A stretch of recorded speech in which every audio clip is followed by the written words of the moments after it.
Hello, welcome to Spotlight, a festive twinkle of creative joy. Spotlight, brought to you by the Isle of Man Arts Council. This evening, we look forward to a big sing. Celebrate the launch of a new book of poetry by local poet Annie Kissack. And Christmas is coming. Rushen Silver Band are gearing up for their busy, festive programme.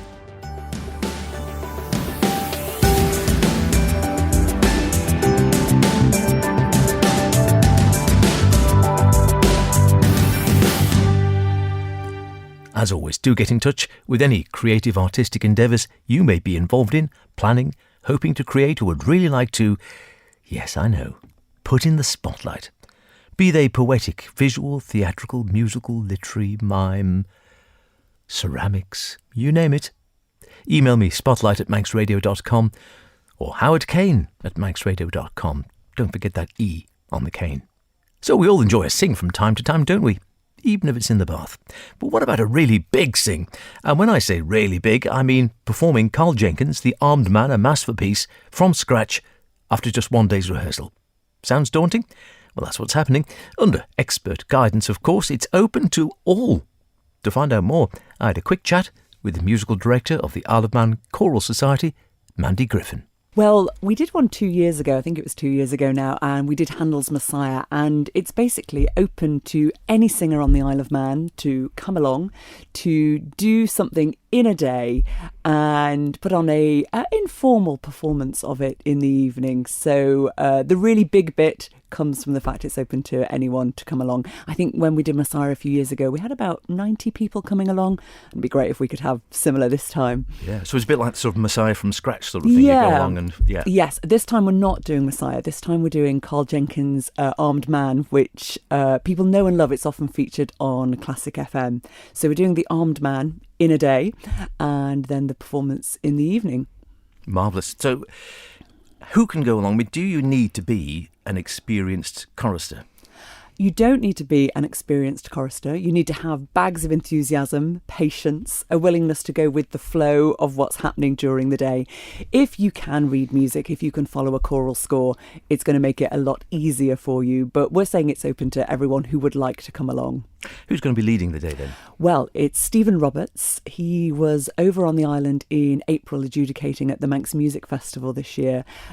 He's a very experienced choral director. He conducts about sort of 5 or 6 choral societies and groups in the UK. He is also chairman of the Federation of Festivals at the moment. So he's a very experienced adjudicator too. He's a sort of animateur, music educator, very enthusiastic. And he's done several workshop days of doing Carl Jenkins' Armed Man. It's kind of his favourite thing to do. So we were really lucky. I had a chance conversation in the bar with him after the last night of the Guild. All the best places. Always the best places. And he was saying he'd love to come over and do something.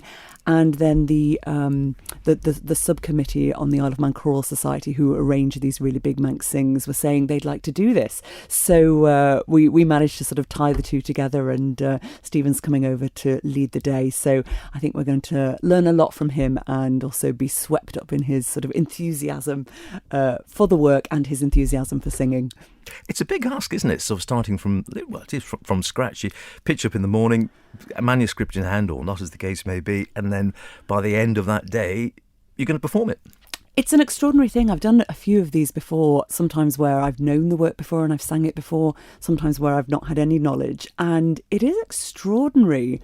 At the start of the day, you think, well, how is this going to happen?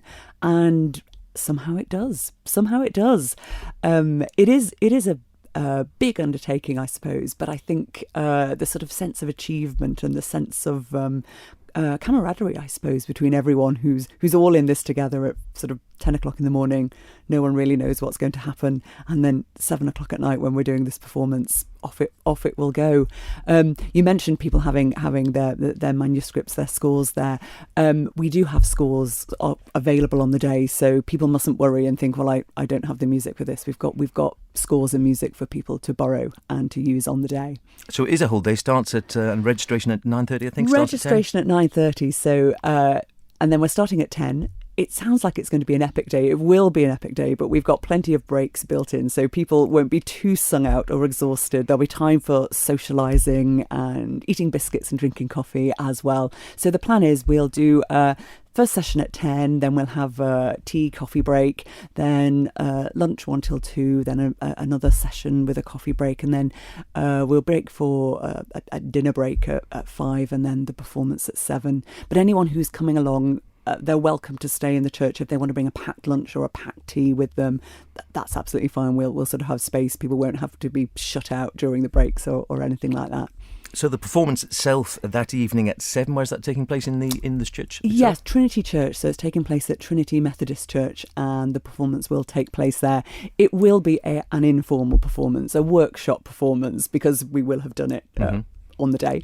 Graham Kirkland is playing the piano for us on the day, so he'll be providing the main accompaniment. It won't be with full orchestra, but we have some additions. So Matt Creer is coming to play The Last Post. That's a featured part of the work.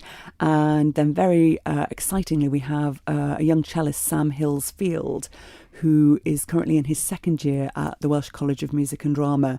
He's coming back over to play the cello part in the really famous Benedictus, which is the thing that's always on Classic FM. So we're really excited that Sam's able to come back. His brother is still here and plays in the symphony orchestra, and his dad plays and leads the symphony orchestra a lot of the time. So it's nice that there's that connection. And so there will be a little bit of instrumentation as well as Graham doing all the hard work on the piano.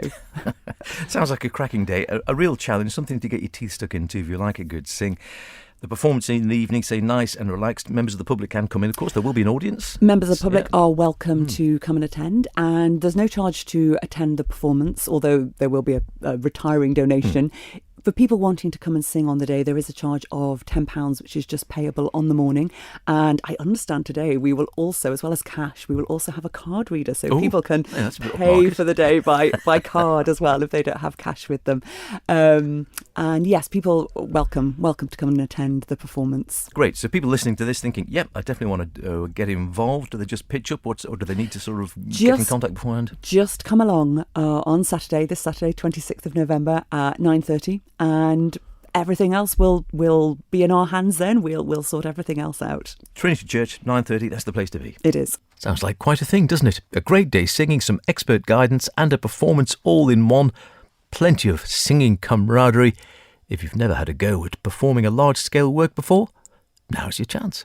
Spotlight, brought to you by the Isle of Man Arts Council.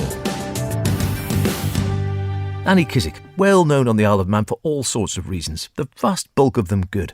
Whether it's Manx, the Bunskull, writing music, conducting Kedgen Kurjek, the list goes on. She's also a wonderful poet with lots of themes inspired by her love of her island home and family. A collection of these has just been published under the title Mona Sings, and very good it is too. Annie dropped into the Spotlight studio, or the cupboard under the stairs as it's known, to tell us more. I have had individual poems appearing on various websites, across poetry sites, and in print. But this is my own collection. I was fortunate enough to be awarded a grant from Culture Van, and I'm thrilled that I've got a real book in my hands. A proper book of yes, your own works. Yeah. I mean, how long have you been writing? Because you've been writing poetry for as long as I can remember. Is it something that goes back to childhood? No, not at all. My mum's thing was poetry. My thing was reading as many novels as I possibly could and waiting for one to arrive in my lap, which I was for most of my life. And I would occasionally write an odd poem, a silly thing or something to entertain myself. But I wouldn't have said I really wrote poems as such or consciously set out to do that regularly till the last few years, really.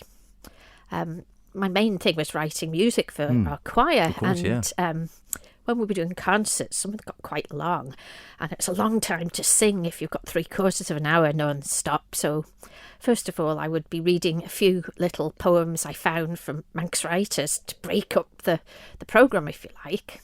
And then a year or two into that, I thought, I could sneak one or two of my own. So I sort of got going slowly then. Yeah.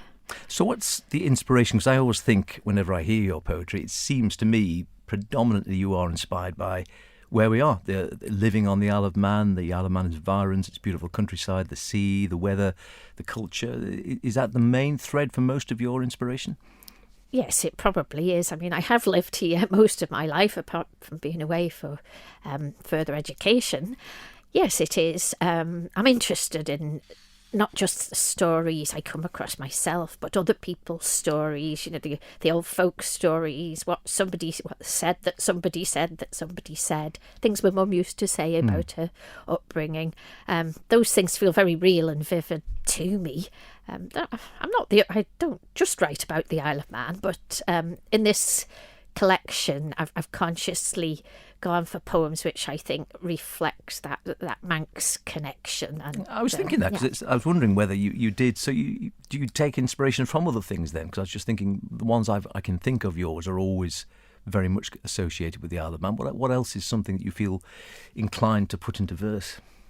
Oh, that's a good question.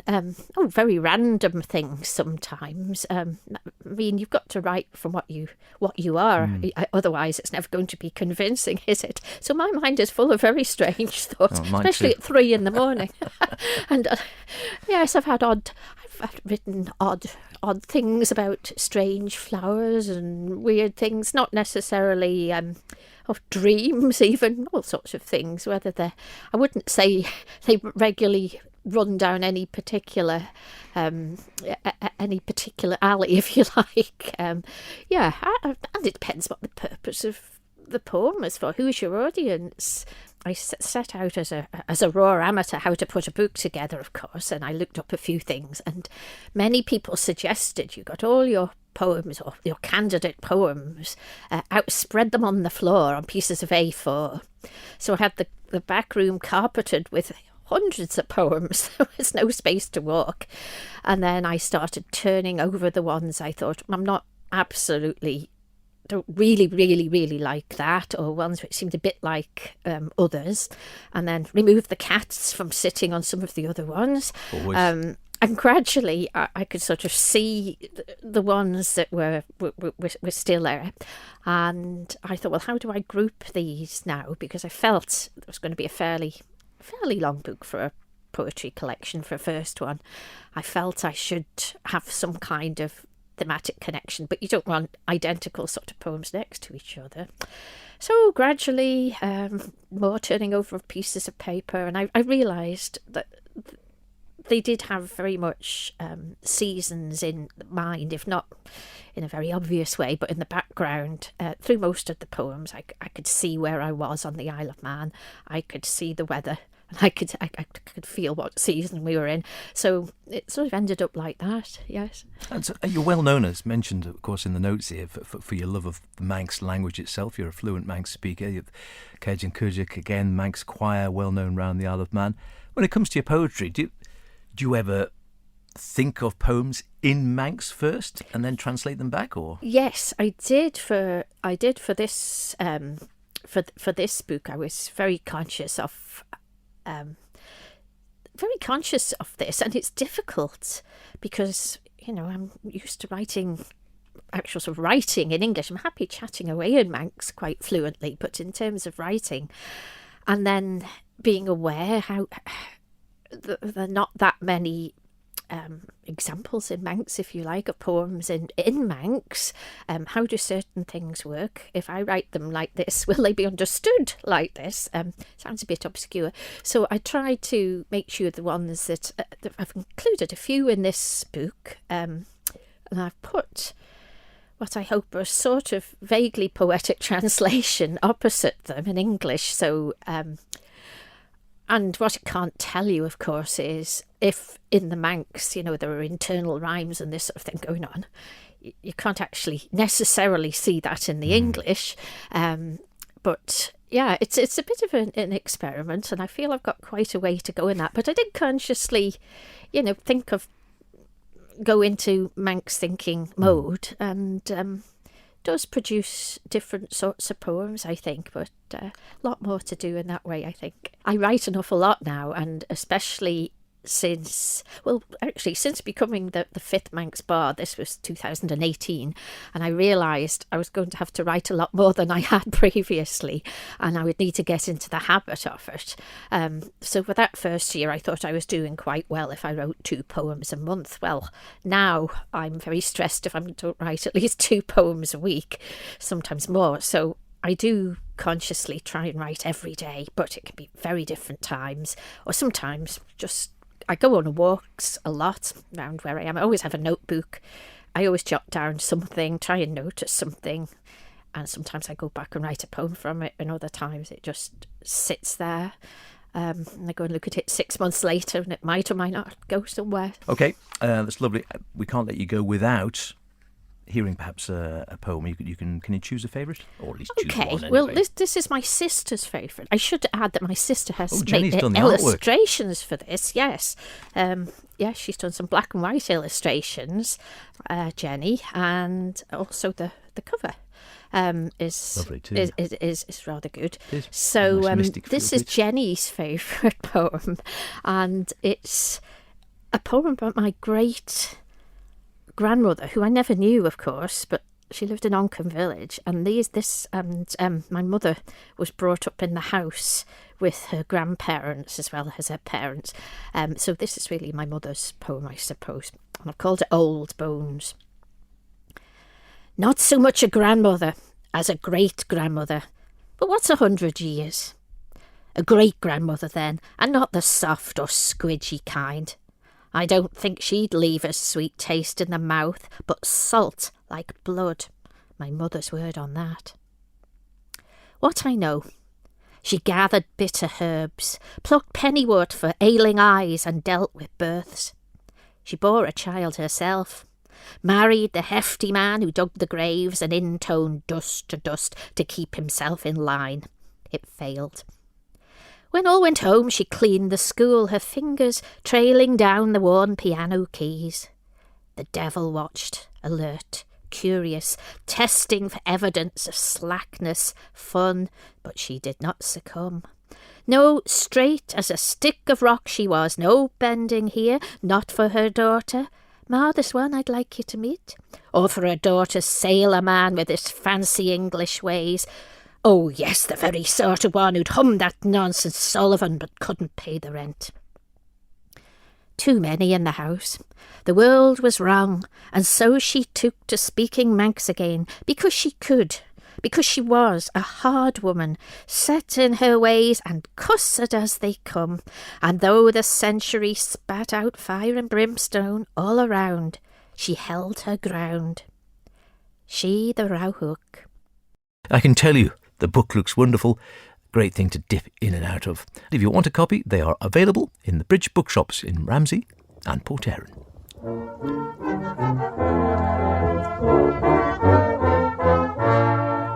The lovely sound of Rushen Silver Band with a festive favourite. Now, whilst it might still seem early, I probably don't have to remind you that a week tomorrow, this doesn't hold true if you're listening to the podcast, by the way, is the 1st of December. And the band will be kicking off their hectic Christmas programme with a concert at the Erin Arts Centre this Saturday, the 26th. I suggested to band chair Chris Weldon, the band must be out pretty much every day in the run-up to Christmas.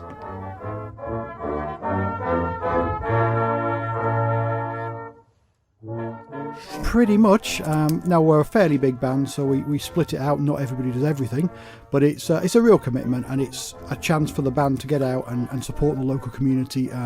And Christmas is associated with brass bands playing Christmas carols on the streets. It is, and it's not just all carols, of course. It's some of the sort of family favourites and sort of pop favourites and a real mix of music. Absolutely. We've got our first concert on Saturday night, and that will be a mixture of some carols that everybody knows. We're doing O Come All Ye Faithful and things like that, but we've also got versions of All I Want for Christmas Is You. We're doing the 12 Days of Christmas, so some real family favourites, as you say.